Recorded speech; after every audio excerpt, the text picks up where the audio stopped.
네, 안녕하세요. 25년도입니다. 올해 최근 들어서 계속 뭐 어수선합니다. 예, 일도 손에 잘 안 잡히고요. 올해는 또 이것저것 맡게 된 일들이 많아가지고 일정이 좀 많이 바빴습니다. 음, 지금 나무 전정 작업은 계속해서 하고 있습니다. 위쪽부터 양지 쪽부터 지금 해서 내려오고 있는데, 음, 일단 2월 중순까지는 되도록이면 조금 끝내야 되고요. 여기는 아직까지 눈이 안 녹았어요. 네, 눈이 한번 이렇게 와서 땅이 얼기 시작하면 보통 3월 달까지도 눈이 안 녹습니다. 예, 약간 이제 그늘 쪽이고요. 음, 이제 전정 관련해서 문의를 주신 분들도 궁금하신 점이 있어서 이제 저한테 말씀해 주신 분들도 계시고, 직접 이제 오셔서 보시고 가신 분들도 계시고, 뭐 그렇습니다. 나무가 저는 이제 초기에 이제 수영을 잡은 것들, 수영을 잡지 못한 것들, 뭐 중구난방으로 키우고 있어요. 근데 이제 대부분 다 수확을 하고 있는 나무들이어가지고 되도록이면 이제 나무에서 열매를 따는, 그리고 관리를 하기 위해서 이제 자르는 쪽으로 가고 있고요. 그리고 작년도에 열매를 너무 많이 달았습니다. 그래서 지금 도장지가 많이 없어요. 그리고 아무래도 이제 수영 정리를 조금 해야 될 것 같습니다. 그래서 순차적으로 저쪽부터 이제 매년마다 조금씩 해갖고 오고 있는데, 가장 좋은 건 일제 형태로 뻗치는 게 가장 좋습니다. 편하고. 물론 나무한테 좋은지 안 좋은지는 저도 잘 모르겠어요. 그런데 수세 관리가 된다고 하면 일자 형태로 이렇게 T자 형태로 만들어 갖고 하는 게 가장 편했던 것 같고요. 일단 이렇게 올려다 보면은 나무가 굉장히 정신이 하나도 없습니다. 야, 이거 어떻게 자르냐. 예, 이제 저는 약간 조금 밀식이에요. 좁습니다, 여기가. 그래서 수영도 초기에는 잡지 못해가지고 중구난방으로 키웠기 때문에 이런데, 그래도 이제 저는 저 나름대로 이게 또 오랫동안 하다 보니까, 예, 저 나름대로 이렇게 잘라서 이렇게 열매를 달고 합니다. 근데 통상적으로 이렇게 야, 다르면 난 잘 못 자르겠어 그러면 가장 좋은 팁은 이렇습니다. 유목은 상관없어요. 성목기일 때 말씀을 드리면, 성목기에 들어가는 이렇게 큰 나무에서는 일단 나무를 자르러 들어오면 가장자리에서 먼저 붙는 게 아니고요. 센터 쪽으로 옵니다. 센터 쪽으로. 가운데 쪽으로 이렇게 오면 이 주간부죠. 이 주간부에서 이렇게 쳐다보면 이 나무가 보여요. 양쪽으로. 이렇게. 양쪽으로 이렇게 보면 날릴 것들, 날리지 말아야 될 것들, 이런 도장지나 이런 것들이 보입니다. 그래서 반드시 이제 전정을 하러 시작이 되면은 이 안쪽에서 서가지고 양쪽으로 사방으로 이렇게 훑어본 다음에 계획을 세우시고 잘라주시면 될 것 같아요. 저는 그렇게 하고 있습니다. 보면 이제 전정할 때 뭐 흔히들 뭐 신초는 유인 배치하고 묵은 가지는 정리하고, 예, 요거는 뭐 매번 강조해도 다르지 않습니다. 그런데 조금 이제 디테일하게 우리가 열매를 수확을 해야 되잖아요. 열매를 달아야 되잖아요. 그래서 품종에 따라서는 묵은 가지를 재배치해서 쓰는 경우도 있다. 예. 그건 매번 말씀을 드립니다. 그리고 가지가 이렇게 짧게 나왔다 하더라도 쓸 수 있으면은 만들어서 두면 돼요. 그리고 길게 뻗었다 하면은 요렇게 길게, 예, 만들어 두면 되고, 요거 이제 가전정에서 아직 유인은 하지 않았는데, 유인은 지금 바로 할 때도 있고 안 할 때도 있습니다. 이유는 뭐냐면, 지금 이 상태에서 바로 유인을 하면 좋은데, 만약에 지금 온도가 너무 추워가지고 나무 수채가 이제 딱딱하게 굳어 있다, 예, 얼어 있다 그러면은 나무 이거 뒤틀면은 휘면은 다 터져요 전부. 예, 눈에 보이진 않는데 이 조직 자체가, 예, 딱딱 터집니다. 그냥 짝짝 갈라져요. 그래서 세로줄로 이게 갈라져 버리면, 예, 그 안으로 이제 공기구멍도 들어가고 부패해서 수액도 빠져나오고, 그래서 보면은 요 하단부에 틀어져 있는 데는, 예, 수액이 흘러가지고 나중에 막 곰팡이가 필 거예요. 예, 그래서 그런 거 반드시 조심해야 됩니다. 그래서 휠 때도 멀리서 휘어야지, 가까이서 이게 잘한다고 이게 안쪽에서 이렇게 휘어버리면 다 터져요 전부. 예. 저도 처음에 많이 실수해가지고 나무 가지를 많이 털렸습니다. 그래서 잘라놓으면은 대충 이제 이 묵은 가지들은 전정을 하는데, 묵은 가지를 재배치한다는 게 이런 겁니다. 이제 지금 이 자리에 만약에 쓸 수 있는 가지가 없어요. 그런데 이제 이 빈 공간을 채워갖고 나 열매를 달아야겠다 그러면 이렇게 가지를 여기서 이제 지금 길게 잘랐는데 원래 짧게 잘라야 됩니다. 짧게 잘라서 어,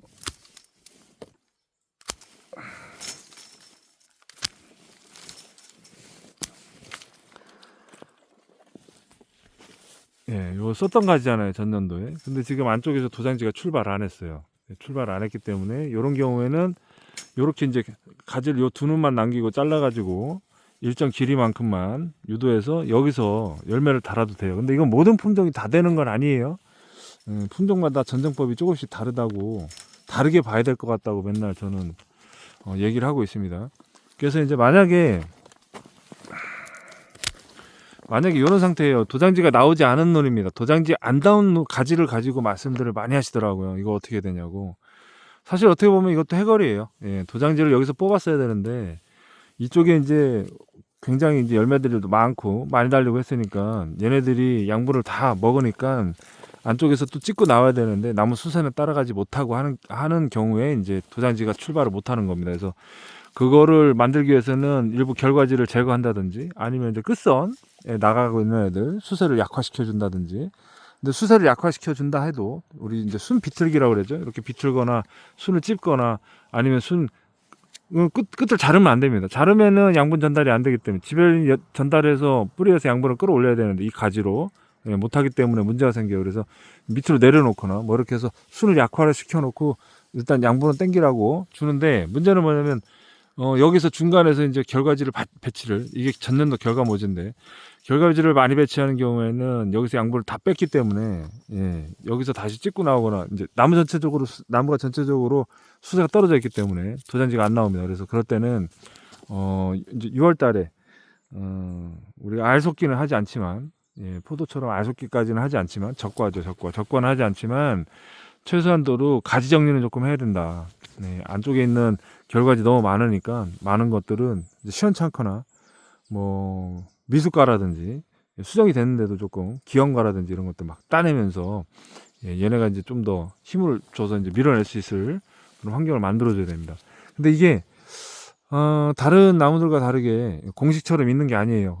보니까 이제 포도는 잎매 뭐 7매에서 부초 제거, 뭐 12매에서 부초 제거, 뭐 15매까지 뭐 이래가지고 이제 그런 공식처럼 다 나와 있습니다. 근데 이제 우리 다래나무는 필요 입수라든지 아니면 이제 연차별 도장지 길이에 따른 뭐 신초 발화율 뭐 이래가지고 그런 연구들이 일부는 있었습니다. 예전에 오텀센스 연구 자료가 있더라고요. 근데 그것도 토양 상황에 따라서 다르단 말이에요. 바닥에 지금 뭐 조건이라든지 상황에 따라서 그리고 뿌리의 범위에 따라서도 다 조건이 다르기 때문에 그게 정확하게 수세 판단을 어떻게 하고 필요 입수는 얼마고 뭐 도장지의 유효 범위는 얼마 길이는 얼마고 뭐 이것까지 다 어떻게 고민해야 되지? 어렵습니다. 맨날 고민하는 문제예요, 저도. 그래서 그런 거에 대해서는 연구가 조금 더 진행이 돼야 될 것 같고 사례별로 이제 장목반이나 아니면 이제 내 밭에서 직접 경험으로 터득을 하셔야 될 것 같아요. 올해는 지금 강하게 자르고 있습니다, 제가. 열매를 많이 안 달려고요, 올해는. 열매를 많이 달았더니 품질도 많이 떨어지고요. 그리고 나무도 힘들어하고요. 그리고 전년도에 거름을 안 넣은 게 조금 패착이었어요. 그래서 올해는 지금 바닥에 거름이 다 들어가 있습니다. 이렇게 원형으로 해서 동그랗게 해가지고 살포했고요. 이건 여담입니다만 올해 장갑 색깔은 분홍색이에요. 핑크. 원래 이제 붉은색으로 쓰려고 했는데 구할 수가 없어가지고 올해는 이제 핑크로 결정했습니다. 이제 밝은 색깔의 장갑을 왜 쓰냐고 또 물어보시는 분들도 계셔요. 근데 이게 다른 이유가 아니고 일을 하다 보면 내 손의 위치라든지 이렇게 하면 이제 밝은 색깔을 쓰면 내 손의 위치가 보여요. 그래서 연장을 쓰거나 할 때 내 손의 위치를 항상 눈으로 보고 있기 때문에 다치거나 하는 일이 조금 줄어들고요.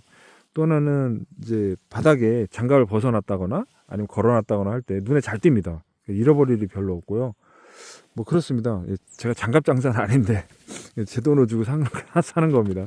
근데 이제 저는 이 장갑을 늘 연도별로 계속해서 바꾸면서 이렇게 색깔로 주는데 이렇게 해서 찍어 놓으면 올해는 핑크잖아요. 25년도에 사진 찍은 것들은 다 이런 식으로 나옵니다. 그리고 전년도에는 지금 제가 파란 장갑 썼잖아요. 그건 24년도. 그러니까 24년도 사진에는 다 파란 장갑이고요. 또 그 전년도에 노란 장갑. 뭐 그렇게 해서 연도별로 이렇게 색깔을 로테이션을 시키고 있습니다. 그래서 제가 이제 일을 하면서 일지를 작성을 못하거나 이럴 때에는 장갑 색깔 가지고 제가 사진을 찍어 놓고 딱 이렇게 보면은 지금 눈 와 있고 장갑 색깔 분홍색 이러면 이제 25년도 1월달 겨울 눈 왔을 때 대충 짐작을 할 수 있습니다. 보통은 이제 사진을 찍어 놓으면 우리가 메타 정보라고 해요. 사진을 올려보면 이제 구글에서 자동으로 그런 메타 정보들이 저장이 돼서 날짜, 장소, 뭐 위치 이런 게 다 표시가 되는데 그렇지 못할 그걸 일일이 다 확인을 못할 때도 있어요. 직관적으로 딱 볼 때에는 이렇게 해서 이런 표식도 있다.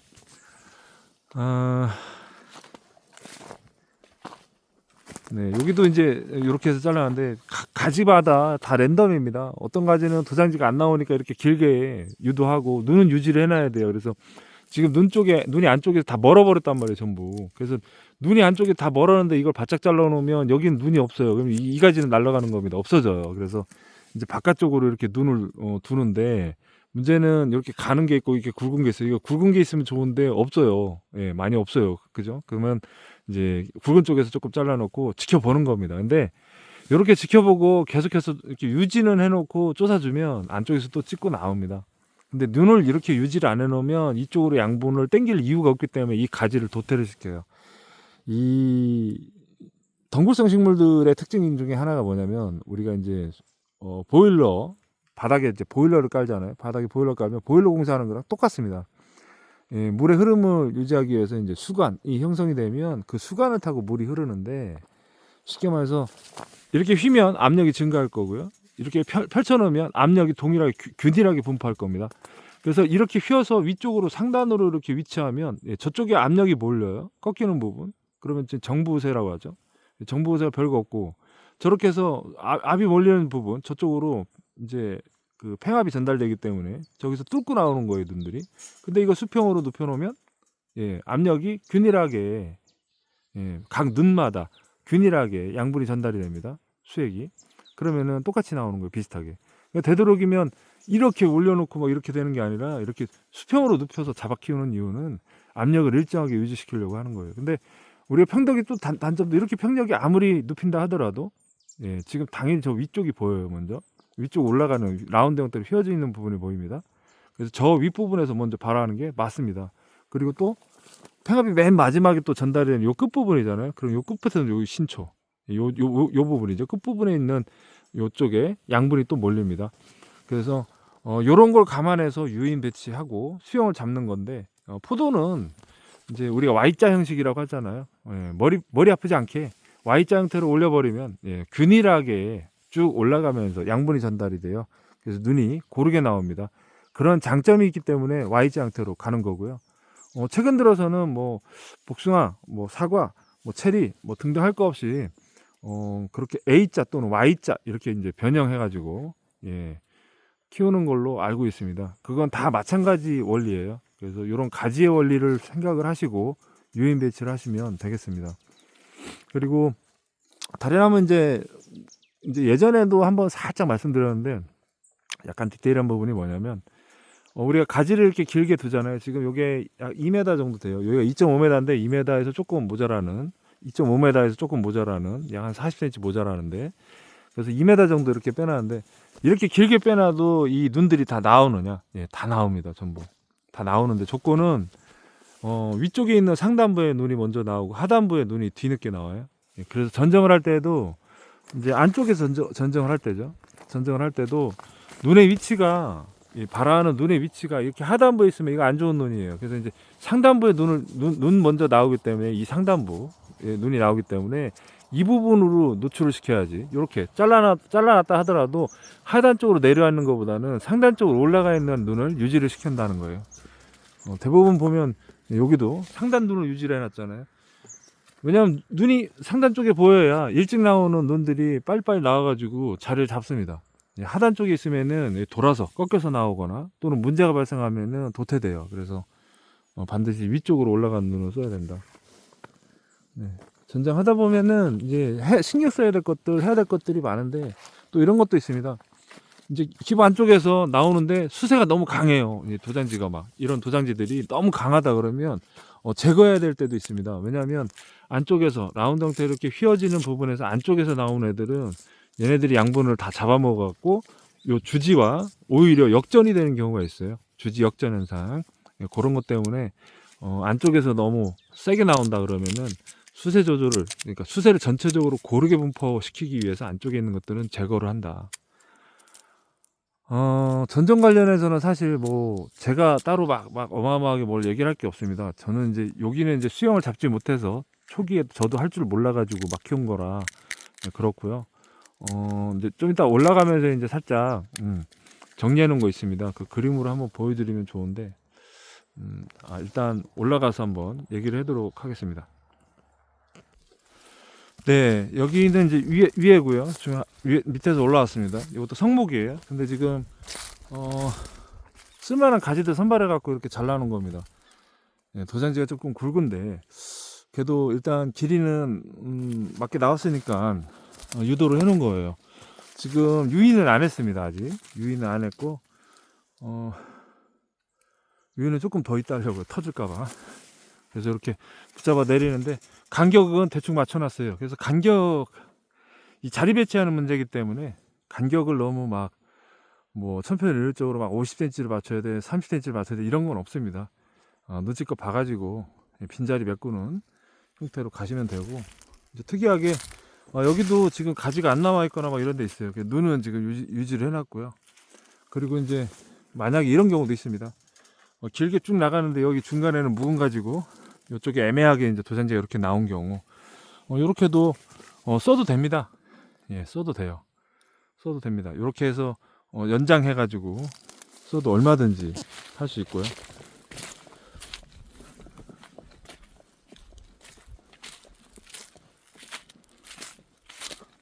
네, 여기도 보면 이제 저렇게 길어진 경우 있어요. 길어진 경우. 저런 경우가 되게 애매하더라고요. 저렇게 안 만들려고 해도 상황이 이제 여의치 않은 경우가 있습니다. 이제 자를 때부터 하단 쪽으로 내려왔어야 되는데 눈을 유지 못해갖고 이렇게 멀어지거나 길어지는 경우가 간혹 있는데, 이래도 어쩔 수 없습니다. 이렇게 멀어진다 하더라도 계속해서 눈을 유지해야 돼요. 그리고 또 수세 조절이 되다 보면 지가 알아서 조절하거든요. 그리고 여기 안쪽에서 또 튀어나오기도 합니다. 그래서 멀어지더라도 유지는 반드시 해야 된다. 네, 이렇게 여기 이제 멀어졌어요. 멀어지려고 하는데 이거 잘라야 되는데 안 잘랐네.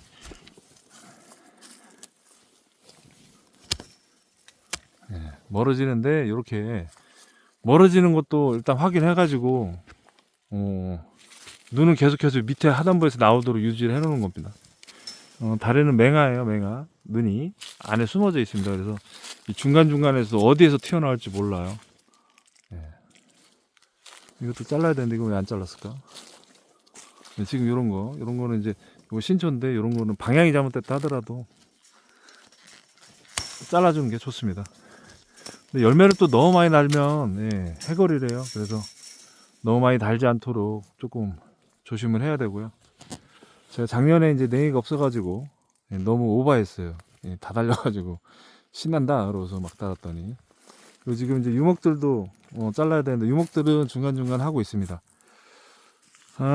최근에 이제 또 거름 얘기 또 안 할 수 없는데, 저는 이제 포도랑 같이 거름을 쓰고 있습니다. 포도랑 같이 거름을 쓰고 있어가지고 포도거름에 준해서 하고 있어요. 얘도 어차피 포도랑 비슷한 성질을 갖고 있어가지고 거름 준 형태는 이렇게 원형으로 살포를 했고요.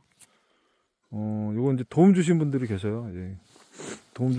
도움을 주신 분들이 계셔갖고 이쁘게 깔아달라고 제가 교육을 했습니다. 교육을 했더니 아주 정확하게 그냥 아주 그냥 자로 잰 듯이. 그리고 한 주당 들어간 거름의 양도 정확합니다. 10kg.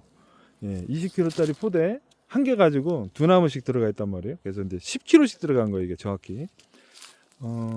거름 이제 12한 거는 12월이었고요. 12월 달에 이렇게 줘가지고 지금 물 들어가고 눈 들어가고 했단 말이에요. 그래서 지금 이제 밑으로 들어갈 겁니다. 요게 점점 밑으로 퍼져요. 점점점. 근데 이제 안쪽에는 공간을 열어둔 건 저 안에는 줘도 의미가 없기 때문에 그런 겁니다. 여기서 이제 퍼져 나갈 거고, 2월 달이면은 이제 우리 석회고토 일부, 박고랑 쪽으로 해가지고 석회고토 일부 들어가고, 그 다음에 붕사 들어갈 거예요. 입제 붕사. 붕사는 매년마다 하고 있고요. 그리고 보통 이제 붕사 얘기를 매년마다 하는데 왜 자꾸 붕사 하냐. 열매를 다는 과수들은 붕사를 안 쓰는 것이 없을 겁니다. 붕사는 개와 꽃을 잘 피게 해주고요. 그리고 열매 달 때 튼튼하게 칼슘이 들어가야 되는데 그 칼슘을 끌고 들어가는 역할을 합니다. 근데 이제 자연 상태에도 있어요, 붕사는. 그리고 굉장히 적은 양만 필요로 합니다. 많이 주면 오히려 생리장애를 겪어요.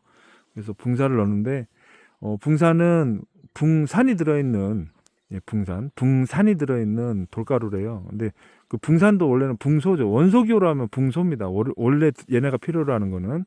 근데 그 이제 붕산에 들어있는 붕산이 녹아 있거든요. 결합되어 있는 그걸 이제 뿌려주고 그걸 얘네들이 흡수를 하는 겁니다. 근데 이제 흡수를 하는 게 아니라 칼슘을 쪼개가지고 같이 끌고 들어가는 역할을 해요. 그래서 붕사 맨날 붕사 얘기합니다. 열매 낙과도 줄여주고요. 그리고 나무들이 개화나 결실을 맺을 때 튼튼하게 해줘요. 꽃도 잘 피게 해주고. 돈도 얼마 안 들어갑니다. 1kg 한 포가 6,000원 정도 할 거예요. 그거 200평에 한 포나 한 포 반 이렇게 들어갑니다. 1.5kg, 200평에 1kg에서 1.5kg, 뭐 3kg 이렇게 해도 된다. 아 그렇게 너무 많이 하면 나중에 생리장애가 있어요. 그래서 적당히 아주 얇게 뿌려주는 거예요. 근데 이제 거름하고 바로 하는 것보다는 거름이 어느 정도 이제 계속해서 이게 아직도 발효가 다 안 됐어요. 이게 완전히 부숙이 될 때까지 겨울에 기다렸다가 2월 달에 하시면 좋습니다. 그리고 석회고토는 석회고토를 하는 이유가 뭐야? 라고 하실 수 있어요. 뭐 폐화석 고토라든지 규산질 고토라든지 뭐 황산고토라든지 뭐 고토는 일단 다 똑같습니다. 거의 비슷한 성분이에요. 퍼센트만 약간씩 조금 다릅니다. 근데 이제 왜 넣냐? 그러면 마그네슘하고 칼슘 들어있어요. 특히 여름 고온기 때는 마그네슘이 절실하게 필요하고요. 고온기 때 특히 얘네 뜨거운 거 싫어하잖아요. 마그네슘 부족하면 노랗게 잎이 갑니다 전부. 그 다음에 열매를 맺기 시작하면 칼슘 필요해요. 이런 나무들 수액 이동이 빠르고 속성수이면서 그리고 천근성 있는 이런 식물들은 칼슘 요구량이 많다고 하더라고요. 그래서 칼슘 반드시 넣어야 되는데 그거 칼슘은 바로 준다고 그래갖고 먹지를 못합니다. 오랜 동안 시비를 해야 되고 장기간에 걸쳐서 들어가요. 그래서 칼슘 나무 전정보다도 솔직히 이 바닥 작업이 더 중요합니다. 나무 전정이야 하다가 못하겠어 라고 하면 지가 알아서 다 조절해요. 근데 밑에 바닥에다 아무것도 주지 않으면 아무것도 안 되더라고요. 그래서 반드시 올해는 일단 저도 세게 줬습니다. 이게 세게 준 거예요. 원래는 새나무에 한 포, 약 한 6kg? 6kg에서 8kg 사이를 주는데 올해는 10kg씩 줬습니다. 그래서 일단 올해는 나무를 조금 수세를 강하게 만들려고 왜냐면 지금 걱정돼요. 겨울이 다 계속 따뜻합니다. 그래서 나무 그 밑에 수간 터짐 현상이라든지 이런 게 있을까봐 좀 더 애들 많이 튼튼하게 먹고 가지 양분 저장 많이 하라고 주고 있는 겁니다. 그래서 전략적으로 움직여야지 아무것도 하지 않고 그냥 방치하면 정말 아무것도 안 됩니다. 그래서 꼭 거름하시고요. 그리고 전정은 추후에도 계속 뭐 매년마다 올렸습니다. 제가 저 하는 방식이 있고 또 이제 각자 나름의 방식이 있는데 기본적인 원칙만 설명을 드렸었고요. 묵은 가지는 제거 신초 올려놓고 자리 배치 개념으로 간다. 근데 이제 여기 자리 배치를 너무 많이 했습니다. 전년도에 다 잘라낼 거예요 전부. 으름담부도 전정해야 되는데 아이고 여기 벌레. 요게 이제 저기죠. 요렇게 해갖고 가해를 하는 겁니다. 요게 뭐냐면 박쥐나방이에요. 박쥐나방 애들이 막 가해를 하는데 이 우리 이제 으름나무, 다래나무 막 이런 애들은 요렇게 상처가 다시 아물어요. 참 신기합니다. 근데 이제 쓸 수 있는 것도 있고 쓰지 못하는 것도 있어요. 이렇게 해서 막 가해해가지고 이렇게 뚫고 들어갔네요. 지금 이 안에 아마 번데기 돼 있거나 그럴 겁니다. 다래나무도 반드시 그래서 밑에 하단부 정리를 해야 된다고 하는 이유가 이렇게 해서 벌레들이 들어가니까 벌레 막으려고 하는 거예요. 자, 저는 이제 또 정리를 하고 되는 대로 하고 또 내려가야겠습니다. 전정은 계속 하고 있어요. 뭐 시간 날 때마다 와서 하고 또 추운 날은 조금 쉬면서 하고 그렇지 않을 때는 또 계속 하고 포도나무 같은 경우는 1000평 정도 이제 전정을 하면 보통 하루면 끝냅니다. 하루 전동 가위 없이 그냥 일반 이런 가위로 가지고도 하루에 다 하는데 다래나무는 너무 오랜 세월이 걸립니다. 그래서 계속 해야 될 것 같고요. 기타 궁금하신 점이 있으면 남겨주시고요. 전정 어렵지 않습니다. 예, 기본만 하시면 되고, 그리고 이제 기타 진짜 전정이 나는 모르겠다 그러면은 가까운 곳은 제가 다 잘라 드렸어요. 그래서 아마 내일도 이제 또 다른 지역 가가지고 또 나무 좀 지켜보고 자르게 될 것 같은데, 그때 한 번 더 올려드리도록 하겠습니다. 거기는 이제 품종이 여러 가지예요. 예, 품종이 여러 가지라서 봐가면서 잘라야 돼가지고 품종별로 자르는 걸 한번 기회가 되면 올려드리도록 하겠습니다.